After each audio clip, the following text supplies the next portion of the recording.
Thank you very much. Thank you. I would like to begin by addressing the terrorist attack in Manila.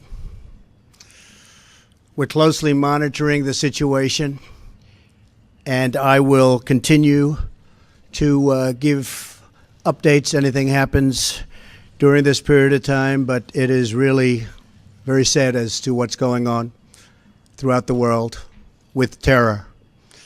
Our thoughts and our prayers are with all of those affected.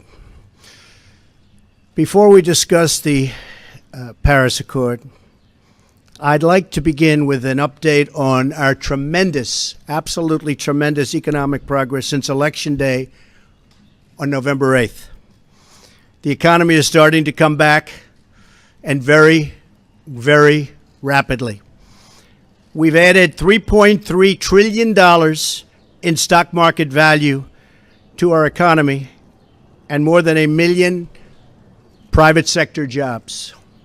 I've just returned from a trip overseas where we concluded nearly $350 billion of military and economic development for the United States, creating hundreds of thousands of jobs. It was a very, very successful trip. Believe me. Thank you. Thank you. In my meetings at the G7, we have taken historic steps to demand fair and reciprocal trade that gives Americans a level playing field against other nations. We're also working very hard for peace in the Middle East, and perhaps even peace between the Israelis and the Palestinians. Our attacks on terrorism are greatly stepped up, and you see that. You see it all over. From the previous administration, including getting many other countries to make major contributions to the fight against terror. Big, big contributions are being made by countries that weren't doing so much in the form of contribution. One by one, we are keeping the promises I made to American people during my campaign for president. Whether it's cutting job-killing regulations, appointing and confirming a tremendous Supreme Court justice, putting in place tough new ethics rules, achieving a record reduction in illegal immigration on our southern border, or bringing jobs, plants, and factories back into the United States at numbers which no one until this point thought even possible. And believe me, we've just begun. The fruits of our labor will be seen very shortly, even more so. On these issues and so many more, we're following through on our commitments, and I don't want anything to get in our way.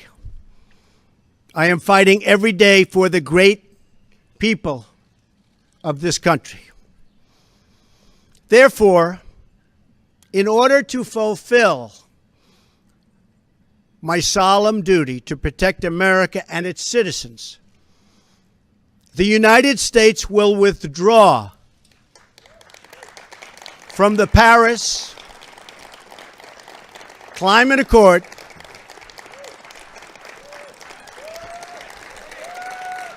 Thank you.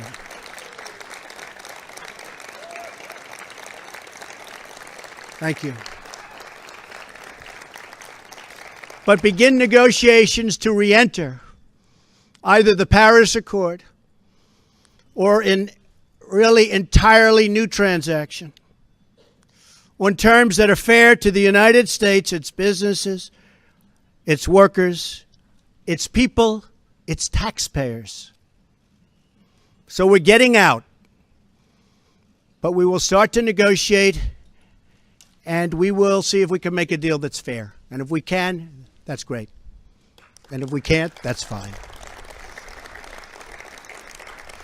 As president, I can put no other consideration before the well-being of American citizens. The Paris Climate Accord is simply the latest example of Washington entering into an agreement that disadvantages the United States to the exclusive benefit of other countries, leaving American workers, who I love, and taxpayers to absorb the cost in terms of lost jobs, lower wages, shuttered factories, and vastly diminished economic production. Thus, as of today, the United States will cease all implementation of the non-binding Paris Accord and the draconian financial and economic burdens the agreement imposes on our country. This includes ending the implementation of the nationally determined contribution and, very importantly, the Green Climate Fund, which is costing the United States a vast fortune.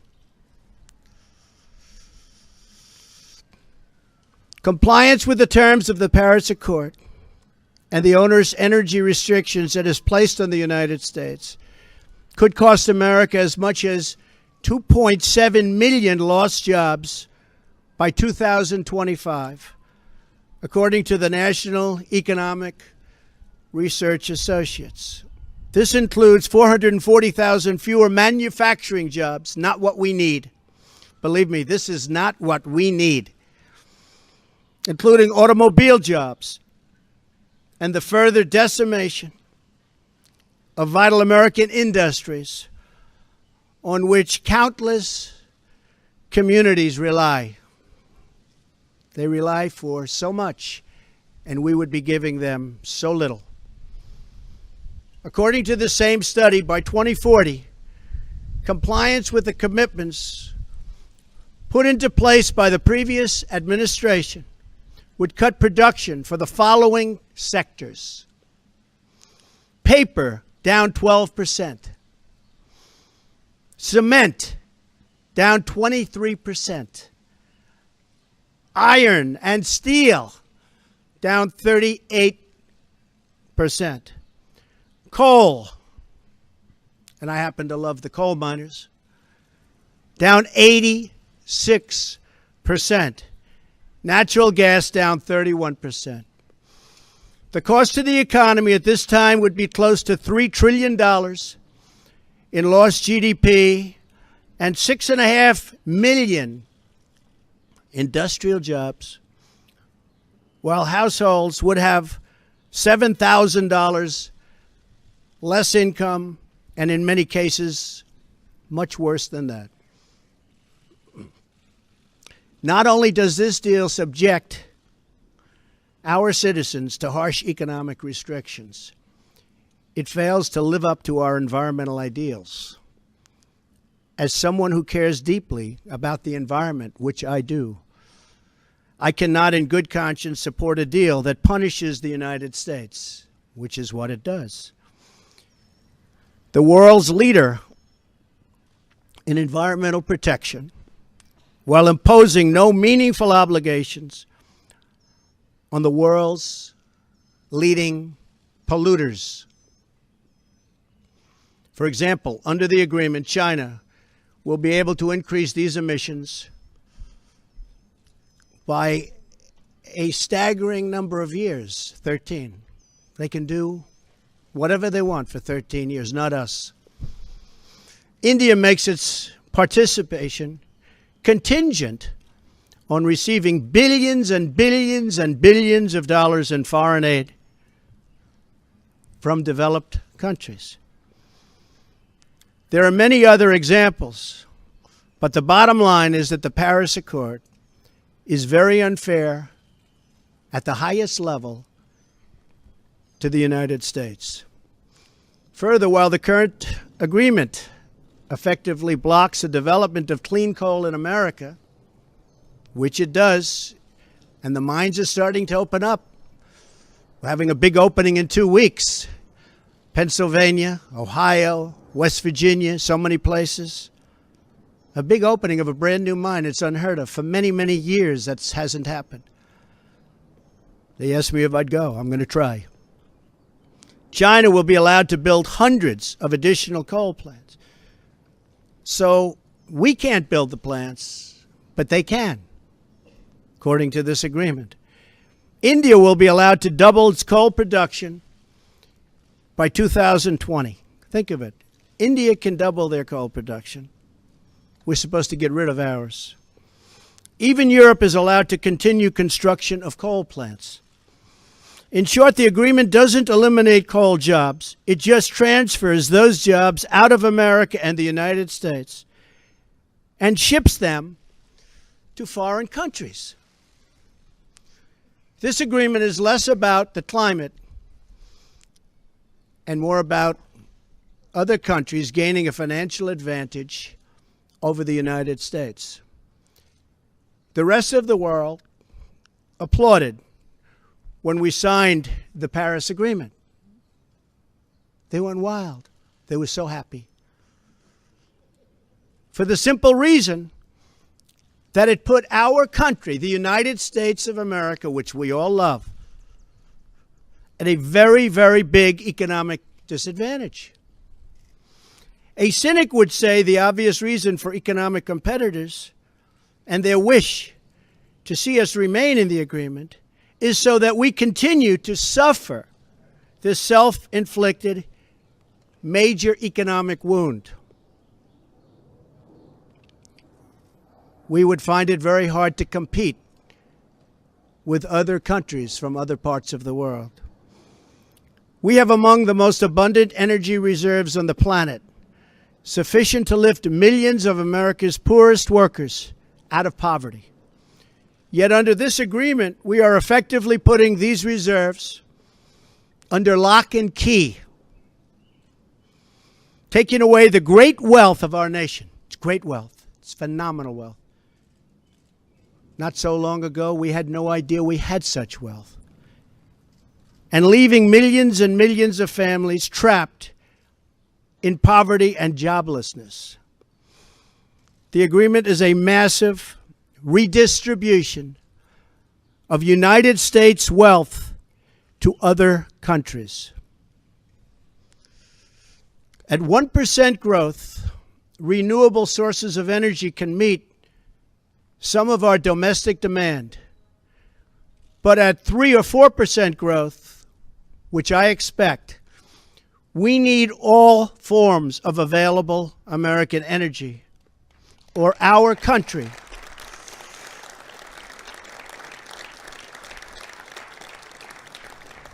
will be at grave risk of brownouts and blackouts. Our businesses will come to a halt in many cases, and the American family will suffer the consequences in the form of lost jobs and a very diminished quality of life. Even if the Paris Agreement were implemented in full, with total compliance from all nations, it is estimated it would only produce a 0.2 of 1 degree, think of that, this much Celsius reduction in global temperature by the year 2100. Tiny, tiny amount.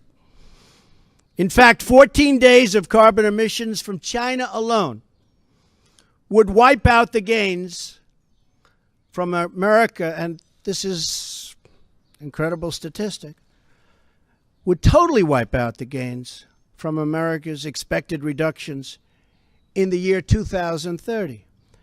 After we have had to spend billions and billions of dollars, lost jobs, closed factories, and suffered much higher energy costs for our businesses and for our homes. As the Wall Street Journal wrote this morning, the reality is that withdrawing is in America's economic interest and won't matter much to the climate. The United States under the Trump administration will continue to be the cleanest and most environmentally friendly country on earth. We'll be the cleanest. We're going to have the cleanest air. We're going to have the cleanest water. We will be environmentally friendly, but we're not going to put our businesses out of work. And we're not going to lose our jobs. We're going to grow. We're going to grow rapidly.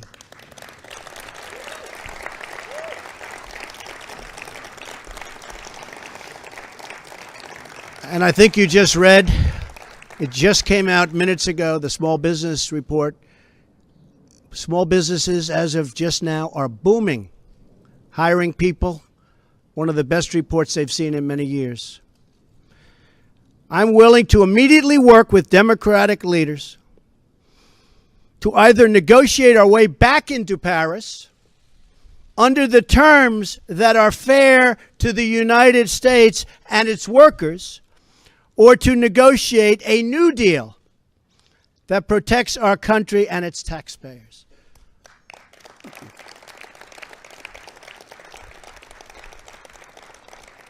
So if the obstructionists want to get together with me, let's make them non-obstructionists. We will all sit down and we will get back into the deal and we'll make it good, and we won't be closing up our factories and we won't be losing our jobs, and we'll sit down with the Democrats and all of the people that represent either the Paris Accord or something that we can do that's much better than the Paris Accord. And I think the people of our country will be thrilled, and I think then the people of the world will be thrilled. But until we do that, we're out of the agreement. I will work to ensure that America remains the world's leader on environmental issues, but under a framework that is fair and where the burdens and responsibilities are equally shared among the many nations all around the world. No responsible leader can put the workers and the people of their country at this debilitating and tremendous disadvantage.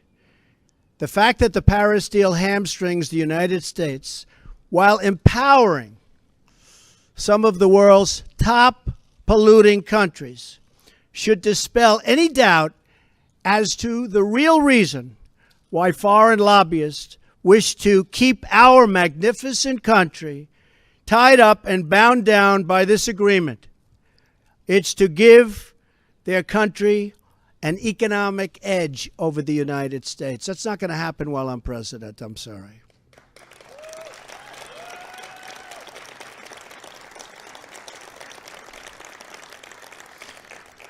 My job as president is to do everything within my power to give America a level playing field and to create the economic, regulatory, and tax structures that make America the most prosperous and productive country on earth, and with the highest standard of living and the highest standard of environmental protection.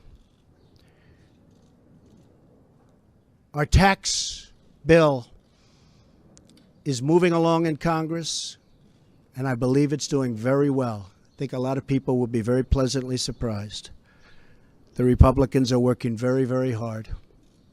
We'd love to have support from the Democrats, but we may have to go it alone, but it's going very well. The Paris Agreement handicaps the United States economy in order to win praise from the very foreign capitals and global activists that have long sought to gain wealth at our country's expense. They don't put America first. I do, and I always will.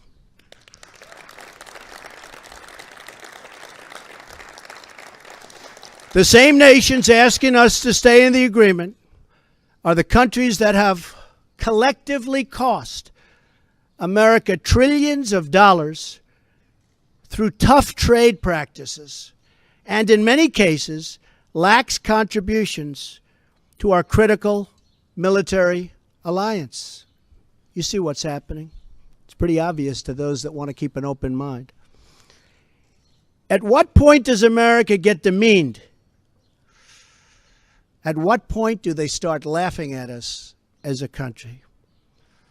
We want fair treatment for its citizens, and we want fair treatment for our taxpayers.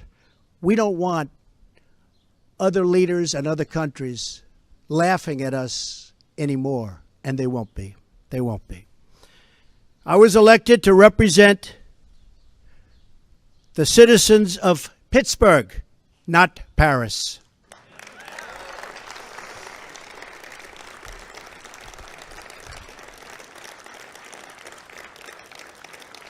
I promised I would exit or renegotiate any deal which fails to serve America's interests. Many trade deals will soon be under renegotiation.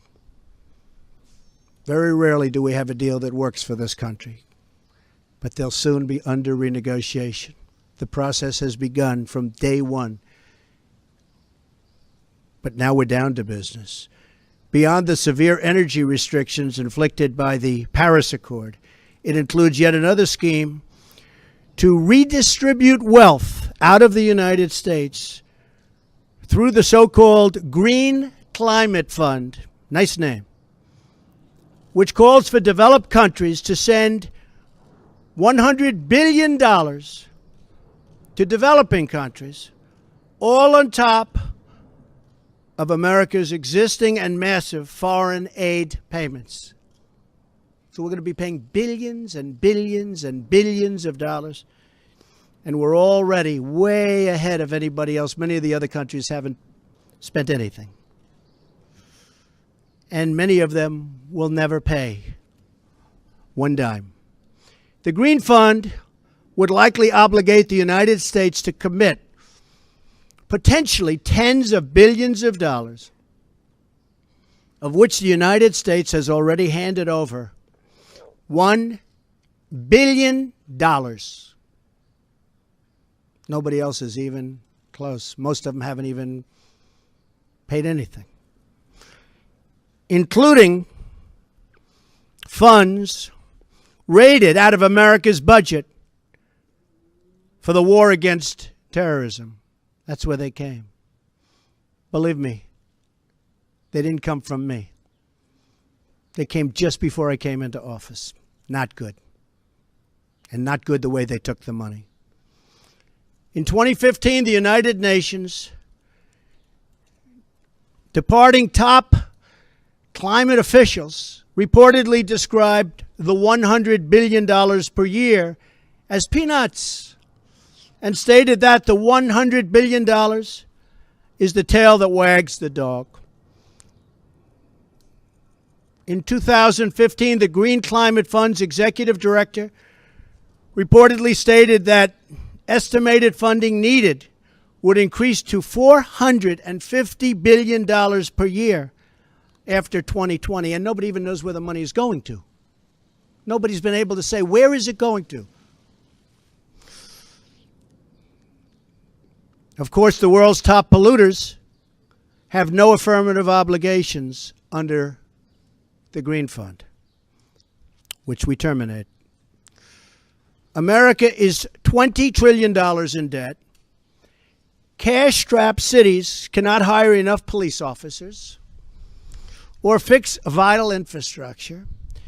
Millions of our citizens are out of work, and yet, under the Paris Accord, billions of dollars that ought to be invested right here in America will be sent to the very countries that have taken our factories and our jobs away from us. So think of that. There are serious legal and constitutional issues as well. Foreign leaders in Europe, Asia, and across the world should not have more to say with respect to the U.S. economy than our own citizens and their elected representatives. Thus, our withdrawal from the agreement represents a reassertion of America's sovereignty.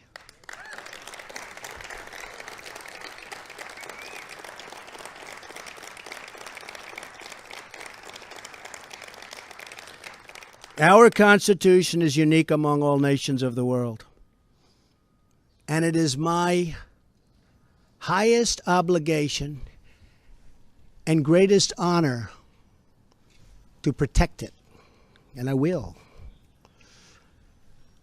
Staying in the agreement could also pose serious obstacles for the United States as we begin the process of unlocking the restrictions on America's abundant energy reserves, which we have started very strongly.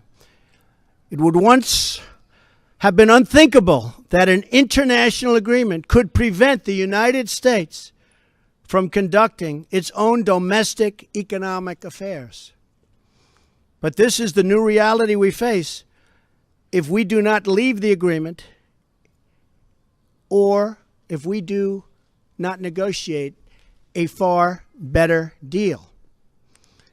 The risks grow as historically these agreements only tend to become more and more ambitious over time. In other words, the Paris framework is just a starting point, as bad as it is, not an end point. And exiting the agreement protects the United States from future intrusions on the United States sovereignty and massive future legal liability. Believe me, we have massive legal liability if we stay in. As president, I have one obligation, and that obligation is to the American people. The Paris Accord would undermine our economy, hamstring our workers, weaken our sovereignty, impose unacceptable legal risk, and put us at a permanent disadvantage to the other countries of the world. It is time to exit the Paris Accord.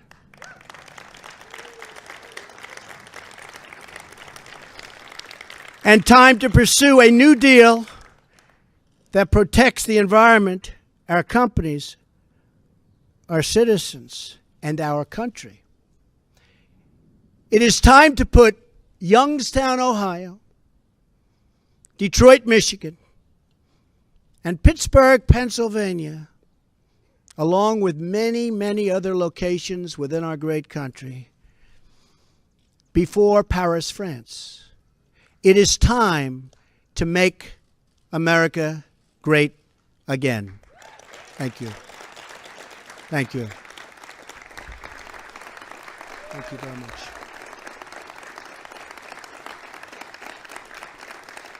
Thank you. Thank you very much.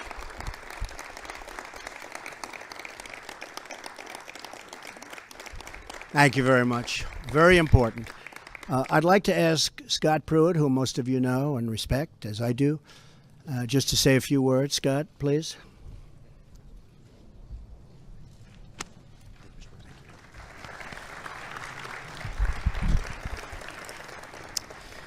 Thank you, Mr. President. Your decision today to exit the Paris Accord reflects your unflinching commitment to put America first. And by exiting, you're fulfilling yet one more campaign promise to the American people. Please know that I'm thankful for your fortitude, your courage, and your steadfastness as you serve and lead our country. America finally has a leader who answers only to the people, not to the special interests who have had their way for way too long. In everything you do, Mr. President, you're fighting for the forgotten men and women across this country. You're a champion for the hardworking citizens all across this land who just want a government that listens to them and represents their interest. You have promised to put America first in all that you do. And you've done that in any number of ways, from trade to national security to protecting our border to right-sizing Washington, D.C. And today you've put America first with regard to international agreements and the environment.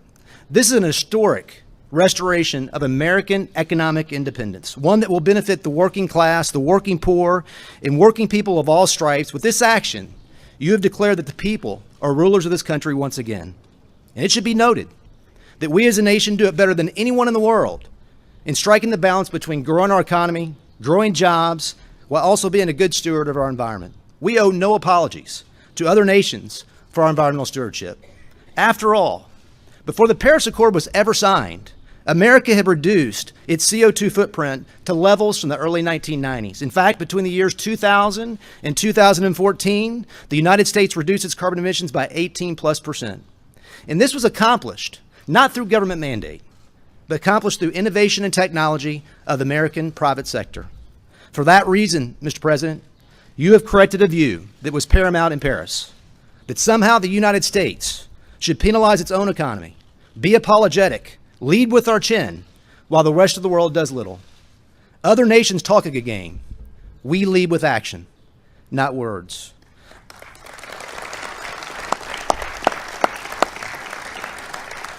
Our efforts, Mr. President, as you know, should be on exporting our technology, our innovation, to nations who seek to reduce their CO2 footprint to learn from us. That should be our focus, versus agreeing to unachievable targets that harm our economy and the American people. Mr. President, it takes courage, it takes commitment to say no to the plaudits of men while doing what's right by the American people. You have that courage, and the American people can take comfort because you have their backs. Thank you, Mr. President. Thank you.